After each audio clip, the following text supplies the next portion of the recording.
I don't know if I'm going to post this video, but I just feel like it's important for me to rant and be transparent at this moment.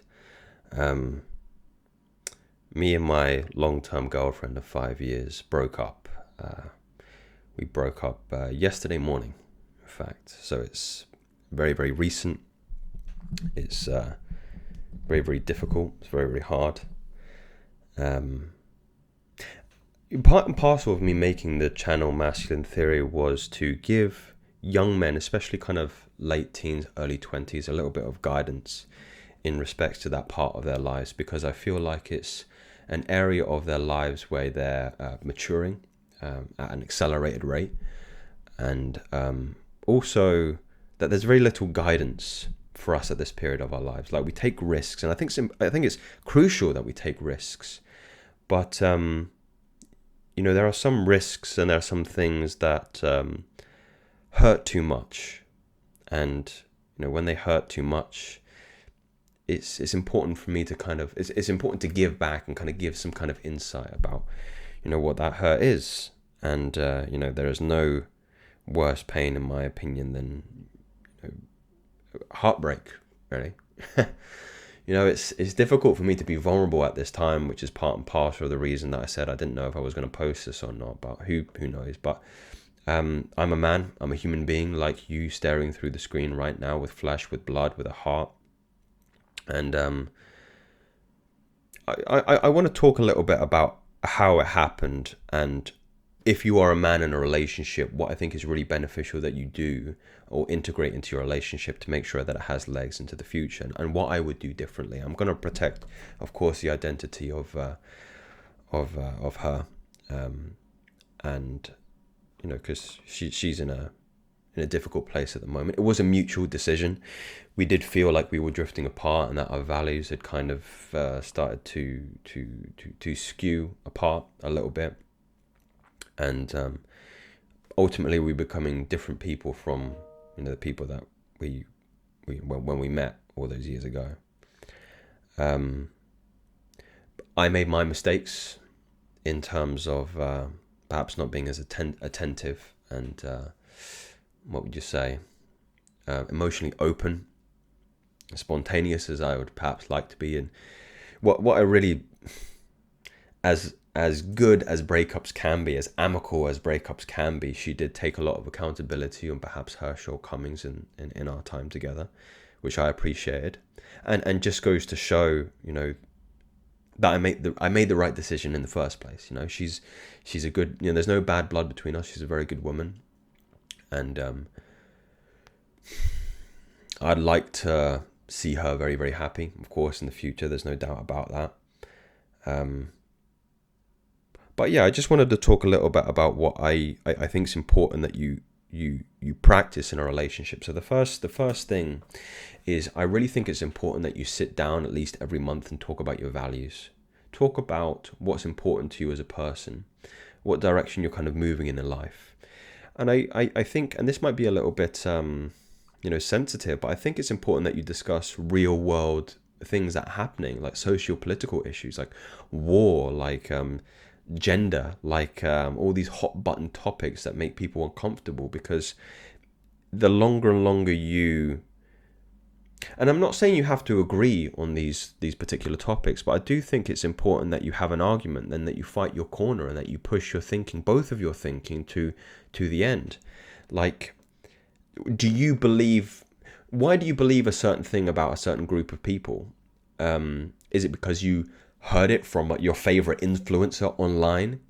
Because that's not thinking. That's surface. That's not thinking at all. It's not any kind of thinking. That's just a regurgitation of somebody that you enjoy, I don't know, entertaining you, making jokes, or putting on makeup, or doing some other kind of entertainment orientated thing.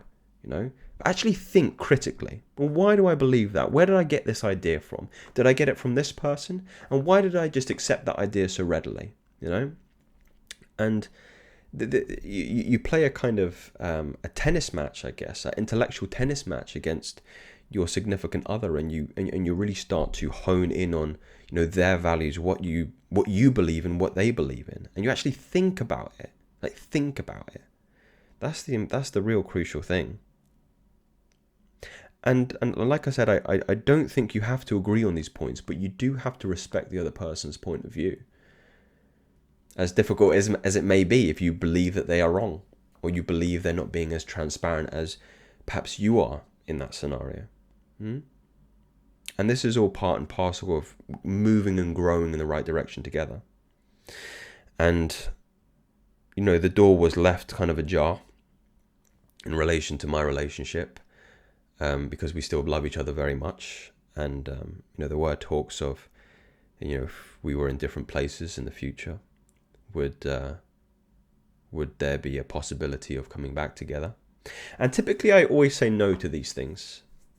I say to most of my clients, if never leave the door kind of ajar, because there's no point in going back.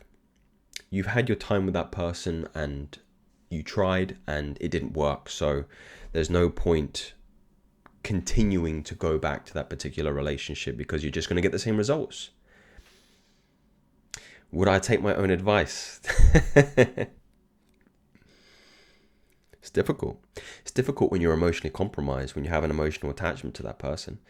I'm very privileged that I don't have to have too many personal ties, and I can kind of call the shots from a very objective and rational point of view, but I can't say the same on my scenario here. And here's why I'm beginning to change my mind a little bit. And it's not because... It might be because there's some emotional attachment there, but I also think, I actually know now that I'm not the same person. People aren't the same people they were 5 years ago, not even close. If you would have met me 5 years ago, you would hardly recognize me. I had long hair, and I had a nose ring, and I had a nose stud, and I had earrings, and I used to wear chains and jewelry, and I used to always wear a baseball cap, and I used to wear like fur coats, and I had a gold grill. I looked wild. You wouldn't even recognize me. I used to drink all the time. I used to smoke weed every single day. I used to call it insomnia. I used to have insomnia. Fucking insomnia. I used to say I need to take my medicine to get me to sleep. How dramatic. And look at me now. No?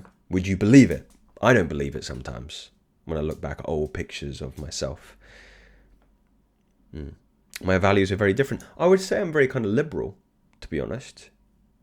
I also had this very kind of, what would you say, nihilistic way of living, in that I used to have this motto. It's, this isn't a problem for me, it's a problem for future me. So like if I was, drinking too much or doing too much drugs, or I was doing something risky, or, I would always say, it's not my problem. It's a problem for that dickhead in the future.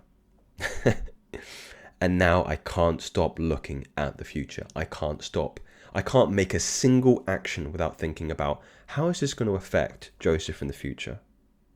Always. Everything I do is very, very calculated, very, very strategic. And I would say I'm leaning a little bit righter now. I'm a little bit more conservative.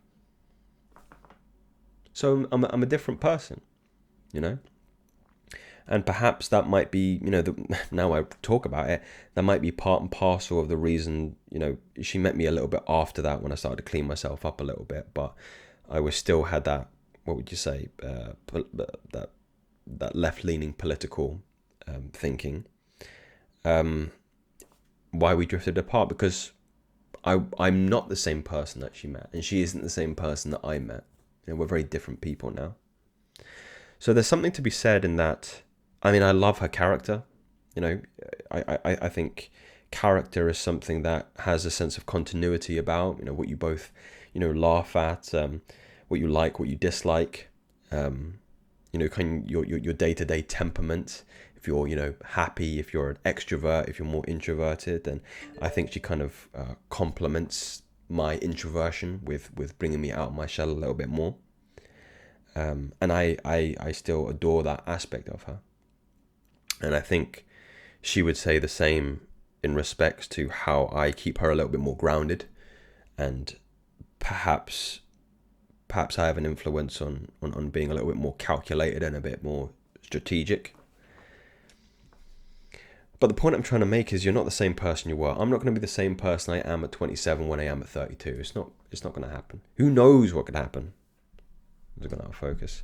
I could go completely the other way. I could go back to the left. Who knows? You know, I'm just a person. You know, what will never change though, if you're worried about whether or not you should unsubscribe, is my commitment to self-improvement. You got to improve yourself, guys. That you have to keep. And this is, you know, speaking about relationships, this is why I kind of wanted to make this video. I kind of wanted to do a post-mortem on my relationship and kind of look at what killed it, you know. So I talked about the value thing. I think also it's important that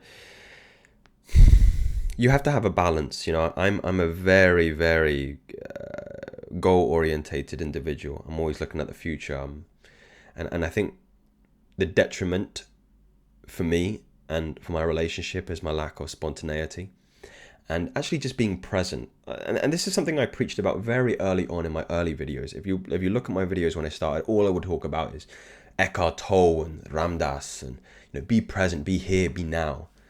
And in the last, you know, few months, I wasn't here, you know.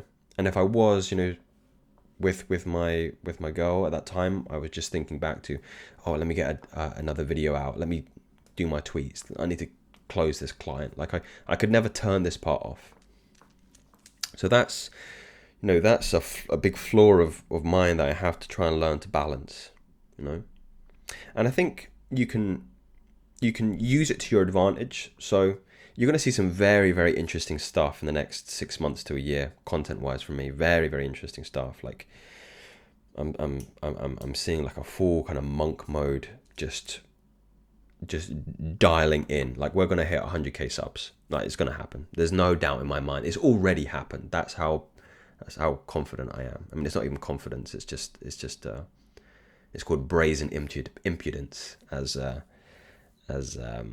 Neville Goddard would say.